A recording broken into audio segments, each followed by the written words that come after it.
Vamos a estar estudiando el tema de la predestinación en varias sesiones. En esta sesión vamos a ver la gracia de Dios en la predestinación.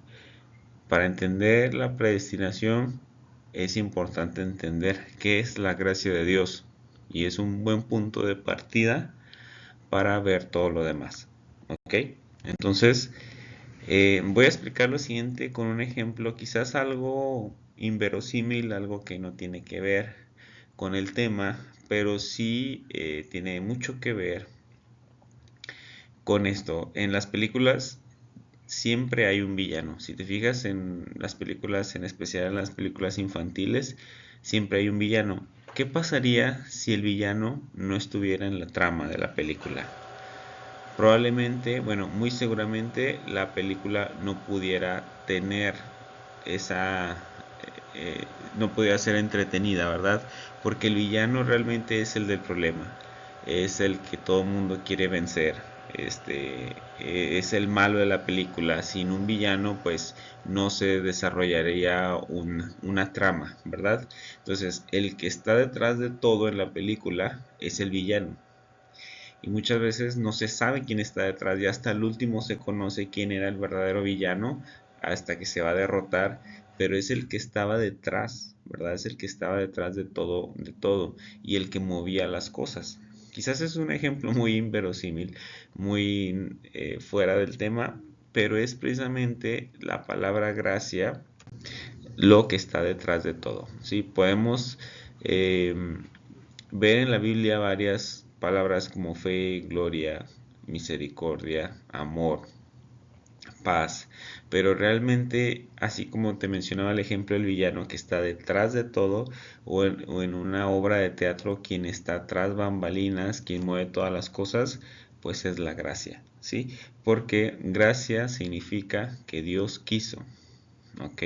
Y si Dios no hubiera querido, pues no se hubiera hecho nada, ¿sí? Si Dios no hubiera mostrado gracia, no pudiéramos tener fe en Él no hubiera mostrado su gloria, no hubiera tenido misericordia, ¿sí? Entonces, la gracia es aquello que mueve todos los demás elementos. Y podemos decirlo en simples cuentas, en resumidas cuentas, gracia es que Dios quiso. ¿Sí? Así de simple. Si alguien nos pregunta, bueno, gracia es favor inmerecido. Sí, es lo que el diccionario dice, ¿verdad? Mostrar un favor inmerecido. Pero simplemente a la luz de la Biblia es que Dios quiso. Dios se movió a hacer las cosas. Dios dejó su trono. Dios pensó desde la eternidad pasada que Dios sabía que el hombre iba a caer. Dios sabía que iba a tener que proveer un medio de salvación. Entonces Dios quiso. Y qué bueno que fue así. O sea, qué bueno que tenemos un Dios que quiso salvarnos. ¿Sí? Que quiso hacer las cosas. Entonces aquí está la palabra gracia del diccionario, ¿sí? El diccionario en griego charis es gracia y significa favor dispuesto a, inclinado favorablemente hacia, inclinado hacia, para compartir un beneficio. Es usado principalmente respecto al favor del Señor, extendiendo libremente para entregarse a sí mismo a la gente, ¿sí? Entonces es un favor, es actuar favorablemente hacia, inclinado hacia para compartir un beneficio. Pero la manera más real de ver qué significa una palabra es siempre viendo su contexto en varios versículos. ¿Sí? Nosotros podemos ver el significado y sí nos da, nos dice lo que es, pero es mejor viéndola aplicada. Por ejemplo, tenemos aquí este versículo. Vamos a leer algunos versículos y luego vamos a extraer una frase acerca de la gracia, ¿sí? Este versículo, Romanos 5, 1, 5, y por quien recibimos la gracia y el apostolado para la obediencia a la fe en todas las naciones por amor de su nombre. Entonces, la gracia es algo que se recibe, ¿sí? O sea, este versículo nos da más luz, nos da luz y podemos aprender algo de la gracia. ¿Qué pasa con la gracia según este versículo? Que es algo que se recibe. ¿Ok? La gracia es algo que se recibe. Siguiente versículo. Dice, siendo justificados gratuitamente por su gracia mediante la redención que es en Cristo Jesús. Romanos 3:24. Este versículo nos dice que somos justificados por su gracia. ¿Ok? Entonces, ¿qué pasa con la gracia? Se recibe y somos justificados por su gracia. Vamos ahí acumulando verdades acerca de esta palabra. Se recibe, somos justificados por su gracia. Siguiente versículo dice, por tanto es por fe, para que sea por gracia, a fin de que la promesa sea firme para toda su descendencia, no solamente para los que es de la ley, sino también para los que es de la fe de Abraham, el cual es Padre de todos nosotros. ¿Qué nos enseña este versículo acerca de la gracia? Que la salvación es por fe, para que sea por gracia. ¿Ok? Solamente es por fe, para que sea por gracia. Dice, por quien también tenemos entrada por la fe a esta gracia, en la cual estamos firmes y nos gloriamos en la esperanza de la gloria de Dios. Que nos enseña que la entrada a la gracia es la fe. ¿Sí? O sea, Dios muestra su gracia, Dios nos da de su gracia, pero la Biblia dice que la entrada a la gracia es la fe. ¿Ok? Sin fe no es posible entrar en la gracia de Dios. Siguiente dice, pues si por la transgresión de uno solo reinó la muerte, mucho más reinará en vida por uno solo Jesucristo, los que reciben la abundancia de la gracia y del don de la justicia. Romanos 5:17. ¿Qué pasa aquí? Que la gracia se recibe en abundancia. ¿Ok? O sea, no solamente Dios nos da gracia, sino que nos la da en abundancia. Dice, pero la ley se introdujo para que el pecado abundase, mas cuando el pecado abundó, sobreabundó la gracia. Cuando el pecado abundó, sobreabundó la gracia. ¿Ok? O sea, hay mucho pecado en el mundo, pero hay mucha más gracia en el mundo, ¿sí? Y esto es algo muy hermoso de que hay más gracia, porque dice que sobreabundó la gracia. Así como vemos que el mundo está mal, cada vez está peor, hay mucha maldad donde quiera, pero hay mucha gracia, ¿ok? De parte de Dios, mucha más gracia de lo que el pecado puede haber. ¿Sí? Entonces dice, porque el pecado no se enseñará de vosotros, pues no estáis bajo la ley, sino bajo la gracia. Estamos bajo la gracia, ¿ok? Así también, aún en este tiempo ha quedado un remanente escogido por gracia. Un remanente escogido por gracia. ¿Ok? Entonces esta es una frase importante en el tema de la predestinación. Un remanente escogido por gracia. Siguiente. Y por su gracia ya no es por obras, de otra manera la gracia ya no es gracia. Y si por obras ya no es gracia, de otra manera la obra ya no es obra. ¿Sí? Entonces las obras anulan la gracia, porque el versículo nos dice que no es por obras. ¿Ok? Muy bien. Dice, de manera que teniendo diferentes dones según la gracia que nos es dada, si el don de profecía, úsese conforme a la medida de la fe. O sea, por gracia tenemos dones. O sea, Dios por gracia nos ha salvado, Dios por gracia nos da dones, Dios por gracia nos da talentos, ¿sí? Los dones, pues sabemos que son habilidades que Dios da para el uso en la iglesia. Entonces, por su gracia Él nos da, a unos más que a otros, pero nos da dones. Dice, y me ha dicho, bástate mi gracia, porque mi poder se perfecciona en la debilidad. Por tanto, de buena gana me gloriaré más bien en mis debilidades, para que repose sobre mí el poder de Cristo. La gracia de Dios nos debe de bastar. ¿Sí? Es lo que Pablo decía. ¿Qué le dijo Dios a Pablo? Bástate mi gracia. O sea, mi gracia te es suficiente, Pablo. O sea, Pablo tenía un problema, el aguijón en la carne, pero Dios le dijo, mira, no te voy a solucionar eso ahorita, te debe de bastar el favor que te he concedido, ¿ok? Te debe de bastar que te he salvado, ¿sí? Entonces la gracia de Dios nos debe de bastar, y de hecho pues es todo, Él lo es todo, es algo muy grande, es un regalo muy grande, y por lo tanto debemos de estar contentos con eso. Dice, porque por gracia sois salvos por medio de la fe, y esto no es de vosotros, pues es don de Dios. Efesios 2:8, somos salvos por gracia, y luego dice por medio de la fe. ¿Ok? Entonces este es el versículo a donde quería llegar. De hecho, Efesios es un libro que habla mucho de la gracia. Romanos también, explicando el Evangelio. Y Efesios en especial vamos a centrarnos ahí en este libro que habla acerca de la gracia. Entonces, ¿somos salvos por medio de la fe o por medio de la gracia? Sí, bueno, puedes decir, los dos elementos son necesarios para la salvación, y estoy de acuerdo. Pero el orden, aquí el orden es lo que importa, porque Efesios dice, porque por gracia somos salvos. Entonces, ¿cuál es el elemento que entra primero para ser salvo? ¿Qué es lo que mencionamos al principio? ¿Qué es la gracia? Que Dios quiso salvarte. Entonces, eres salvo porque Dios ya quiso salvarte. Entonces, la gracia es lo que actúa primero y luego por medio de la fe. Ese es el camino que se sigue.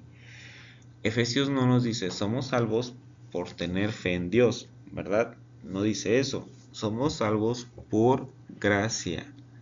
¿Ok? Y este es un elemento importante en la gracia. Si Dios no hubiese querido, no somos salvos. Así de sencillo, por medio de la fe. Y luego, bueno, ya claro, entran aquí todos los elementos de la salvación que conocemos. La fe, el arrepentimiento, el creer en Cristo, ¿sí? El confesarle, todo eso. Pero el primer elemento es la gracia de Dios. Entonces vamos a ver aquí algunas verdades o algunas premisas. Vamos a pensar, ¿ok? La fe es la entrada a la gracia de Dios, como ya vimos. Sin fe no se puede entrar a la gracia, obviamente. La gracia es que Dios quiso salvarnos. Y ahora vamos aquí a entrar a un terreno difícil, porque vamos a decir, si Dios quiere salvar a una persona, ¿es posible que esa persona no crea en Él? ¿Ok? Y aquí les digo que es un terreno difícil porque aquí unos piensan que sí. Si Dios quiere salvar a una persona, esa persona sí puede decidir salvarse o no salvarse. Está la decisión en Él. Y otra persona puede decir, otra postura puede decir, si Dios quiere salvar a la persona, esa persona no se puede resistir al designio, al plan de Dios de quererlo salvar. ¿Ok? Entonces, Dios quiere salvar a una persona. ¿Ok? Pero, ¿quién es el que está queriendo salvar? Dios. Entonces, si pensamos que Dios es un Dios soberano, es un Dios todopoderoso, es un Dios que su palabra es la última, ¿sí? Entonces podemos decir que esa persona se puede resistir o rebelar al plan que Dios ya tenía para esa persona. Dios quiere salvar, podemos decirlo así, Dios es su voluntad, la escogió desde antes de la creación, la predestinó, la conoció, ¿sí? Entonces, realmente, o sea, Dios puede, podemos zafarnos o alguien puede zafarse de la idea de que si Dios quiere salvarlo y esa persona puede decidir ser salvo o no, ¿sí? Bueno, continuemos.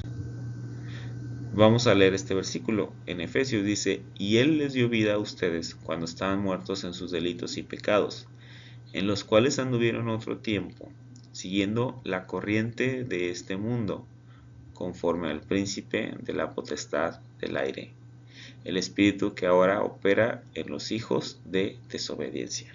¿Sí? Y sigue Efesios diciéndolo. Dice, entre los cuales también todos nosotros vivimos en otro tiempo, en los deseos de nuestra carne, haciendo la voluntad de la carne y de los pensamientos, y éramos por naturaleza hijos de ira, lo mismo que los demás. Esto muestra la realidad del hombre, ¿sí? El hombre vive en sus deseos, el hombre es enemigo de Dios, está alejado de Dios,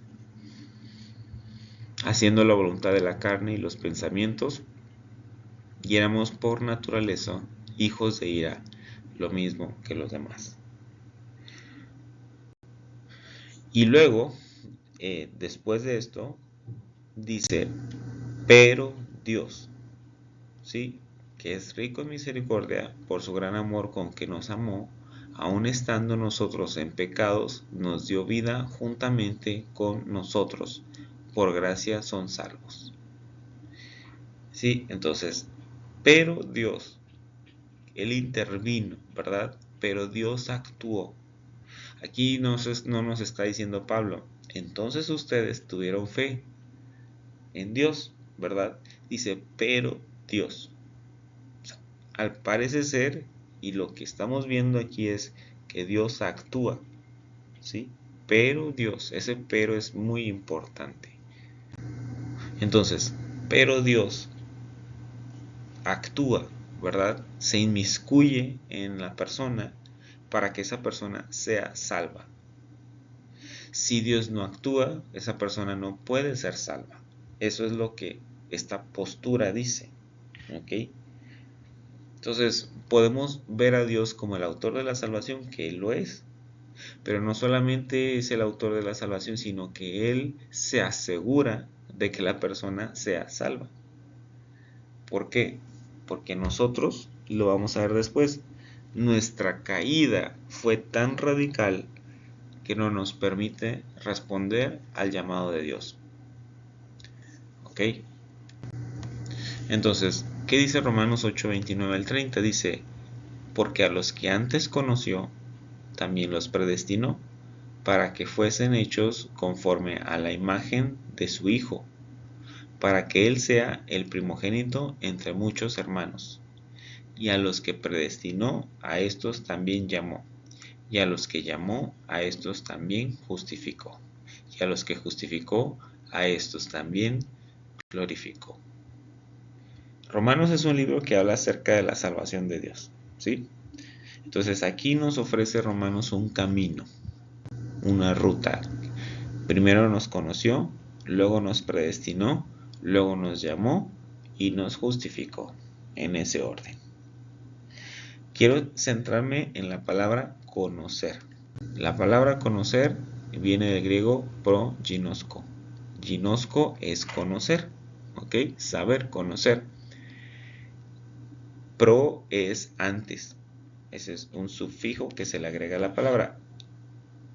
El problema, o bueno, el detalle es que solo hay 5 palabras, 5 veces que se utiliza esta palabra en el Nuevo Testamento.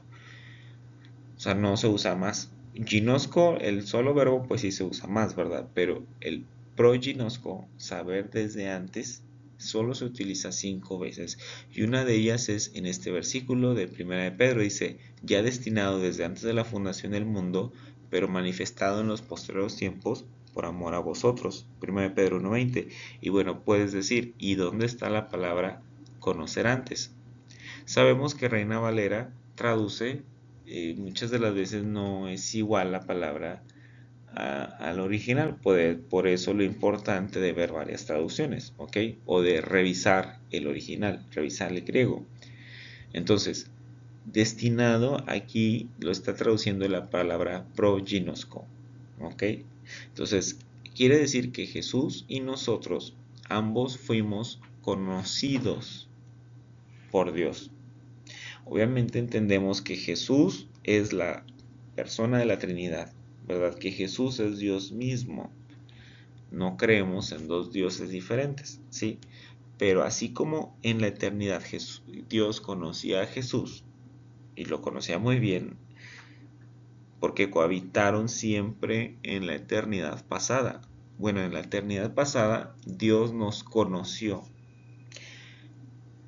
Qué gran verdad pensar que Dios sabía de nosotros desde la eternidad pasada, ¿sí? Y quién sabe, por así decirlo, me atrevo a pensar, ¿hace cuánto tiempo que Dios me conoció? Probablemente Dios me conoció por toda una eternidad. Y Dios sabía de mí y de ti, hermano que me escuchas. Dios nos había conocido desde antes de la eternidad, desde antes de que el tiempo empezara. Así de grande es esta palabra, es esta verdad, que Dios nos conoció. Ok, entonces voy a explicar lo siguiente con un ejemplo. Aquí esta es una representación artística del universo visible. En el centro se encuentran los planetas, el sistema solar, el Sol, lo que podemos ver en la comunidad cercana a nuestro planeta. Si miramos más allá, veremos las estrellas, ¿ok? Si miramos más allá, veremos las galaxias. Y si miramos más allá, si vemos con un telescopio muy potente, veremos cómo el universo se comporta como en una red, ¿sí? Y si miramos más allá de esa red, veremos un gran vacío y ya no se puede ver más allá. Los científicos y la comunidad astrónoma no saben lo que hay más allá, no saben si hay más universo. Y se puede decir, bueno, sí hay más universo, el universo va a continuar como continúa, como lo podemos ver, pero realmente no sabemos. ¿Qué hay después de ese borde que podemos ver? No lo sabemos. Podemos hacer muchas especulaciones, podemos inventar muchas teorías, pero no lo sabemos y no lo vamos a saber. Se sale de nuestro conocimiento. Aunque el conocimiento y el universo visible es muchísimo, el hombre quiere ir todavía más allá, pero hay un límite. Y ese límite, bueno, la ciencia dice que es porque la luz no nos ha llegado lo suficientemente lejos, sí, como para poder ver más allá. Pero realmente, debido a que el universo se expande, las galaxias que podemos ver después ya no se van a poder ver, ese borde realmente queda desconocido. Entonces, así es, ciertos temas en la Biblia así son. Podemos pensar en la decisión de la persona, podemos pensar en la salvación de Dios, culpabilidad del hombre. Muchos temas podemos tratar de como que arreglarlos, de tomar la mano un tema con el otro, enlazarlos, pero hay veces que no podemos. Y el tema de la predestinación es una de estas. No podemos enlazar o no podemos conectar cabos sueltos. Cuando no podamos conectar cabos sueltos, ¿a quién le vamos a dejar la responsabilidad, por así decirlo? A Dios. Y aunque no entendamos, no sepamos, así como en el borde del universo, qué hay más allá, la soberanía de Dios vamos a pensar que es un gran hueco que nosotros ahorita no vamos a entender. Y probablemente en la eternidad Dios nunca lo va a revelar. Pero debemos de saber que Dios es bueno y confiar en eso, que Él es bueno. ¿Sí? Entonces, en estos temas hay dos posiciones, que es la posición agustiniana y la posición arminiana. Se le llama agustiniana por un teólogo que se llamaba Agustín de Hipona, y se llama arminiana por un teólogo que se llamaba Arminio. ¿Ok? Entonces la posición agustiniana dice que el hombre no puede responder al llamado de Dios y que es Dios quien va a intervenir para la salvación del hombre. La posición arminiana dice que Dios da la salvación a todos y que el hombre es el que responde, el que decide ser salvo o no ser salvo, el que acepta o no acepta, ¿sí? Estas dos posiciones, siendo sinceros, ambas tienen cabos sueltos y ambas tienen huecos que no entendemos.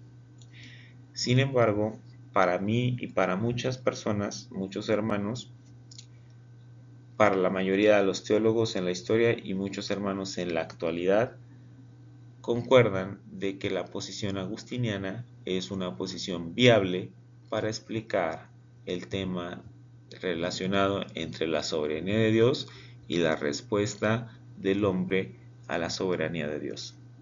¿Nos podemos equivocar? Sí, nos podemos equivocar.